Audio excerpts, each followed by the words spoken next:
Howdy guys, so today we're going to be talking about the Sigma 30mm F1.4. Now this lens has a bit of a special place in my heart. When I switched to Sony back in 2018, it was actually the first lens that I bought for my Sony a6000, and even now in 2023, or whenever you're watching this, I still actually own it and I still use it sometimes. I've since upgraded to the a7 III, but sometimes I'll even put it on there, throw the camera into crop mode and just use this amazing red lens. So in this video, we're going to go through my impressions of it after 5 years, and I'm going to let you know the pros and the cons, what I like about it, what I don't, and at the end, if I still think that it's a good lens to pick up now. So let's talk about it.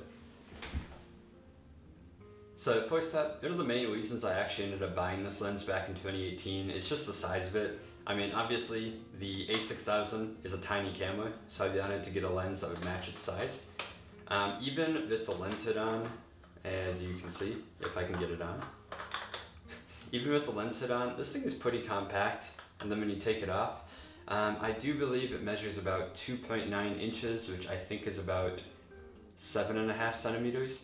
And it weighs about, I think about 9 ounces, which I want to say is about 220 grams. So super compact, honestly the perfect companion for such a tiny camera. And then beyond that, it's really nicely built. So it actually is made in Japan, as you can see on the side. It's not made in China or Thailand or anything like that. So you're getting straight from Japan quality here.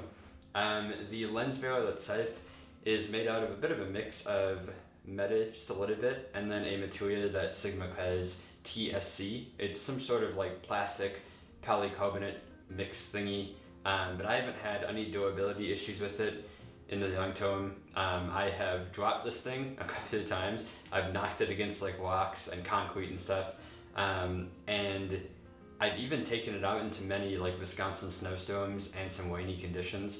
When it comes to image quality, if you know anything about Sigma's offerings for Sony E-mounts, you'll know that they're Sigma Trio, that is the 16mm, 30mm, and 56mm. They're generally considered to be by the numbers, the sharpest lenses for Sony APS-C cameras, and honestly you can feel it. You take a picture of this thing and you zoom in, and not even like the most extreme pixel people have anything to complain about. I found it even shooting wide open, like for like portraiture and that sort of thing. The center is always incredibly sharp. There's only minor drop off near the corners, and then obviously stopping down. You know, for something like landscapes or that sort of thing, you'll get amazing quality from edge to edge. I put some images on the screen, obviously, of pictures that I've taken with this at various f-stops, so you can kind of judge it for yourself.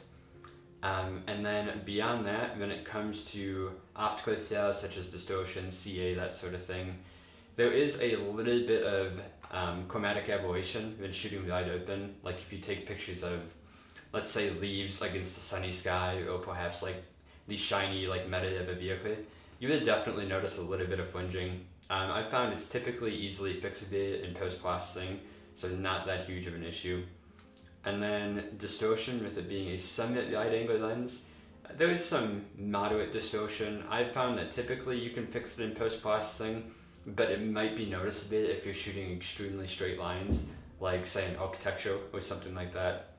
And then beyond that, I mean, this is an f1.4 lens, so the bokeh that it produces is amazing. Like when you're shooting portraits or anything, like any center subject focused photo, the background it's so like creamy and blurry and beautiful. I put some more Bokeh-licious samples up on the screen for you to enjoy here. And then as for autofocus, obviously pretty much any lens that goes on a Sony camera has good autofocus. This is from, I want to say 2016. I think they released this in 2016. So autofocus is fast and pretty reliable, but it's not quite as good as like a brand new Sony lens might be, for example. I haven't had too many issues with this over the years, but I do notice in low light conditions, like when it starts to hit like, dusk, it can definitely hunt quite a bit, and I've found that in some situations I need to switch over to manual focus. Speaking of which, for manual focus, like most modern lenses, it is focused by wire, which means when you spin the focusing ring, it's actually just telling a computer inside the lens essentially like how to focus. It doesn't feel amazing to use, like it's not like a dedicated manual lens, but it feels good enough and it gets the job done. And then finally, with focusing, the lens does play nicely with some of these focus assists, such as EyeAF and subject tracking. Like, I've used this to shoot a lot of events, like sports events, casually, not paid, and like fast moving things like vehicles or people sprinting. And I've never had issues with like the tracking being inaccurate or anything like that. So yeah, that was a super quick review, but I didn't want to waste your time with a bunch of useless information. You can stick around to the end of the video. I'll have a link to the actual like written review of this. It's about 5,000 words and has a bunch of like sample photos and that sort of thing if you want to get more detail. But in any case, this lens nowadays, I think last time I checked, it's under $300. And for under $300, I mean, you are getting a lens that is statistically one of the sharpest lenses for APS-C cameras. It has an incredibly bright aperture for the light situations. Autofocus is not as amazing as like a brand new lens, but it is super fast and reliable still. Not many complaints there.